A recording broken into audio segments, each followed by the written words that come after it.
আমি কাউকেই ভয় টয় পাই না। তুই আসলে জানিস না আমার বাবা। ও আচ্ছা আচ্ছা, আমাকে বলো তো আমার বাবা আসলে কে? কে সেই পোড়া কপাল লোকটি যার এমন বেয়াদব মেয়ে, সে কিনা মানুষের সাথে কথা বলতে হয় কিভাবে সেটাই জানে না।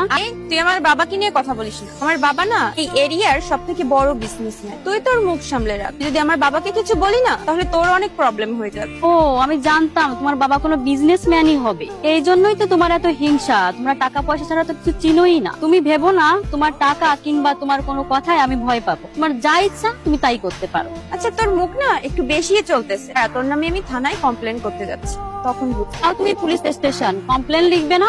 লিখাও। গিয়ে কি বলবে একটা মুচি মেয়ে আমার সাথে বিয়াদবি করেছে। আরে তুমি একটা বিজনেসম্যানের মেয়ে, তুমি একটু ভাবো তো তোমার মান সম্মান কোথায় যাবে। আরে এত বড় লোকের মেয়ে সামান্য একটা মুচির কমপ্লেন লিখতে আসছে থানায়। আরে এটা তো ভালো লাগতেছে না।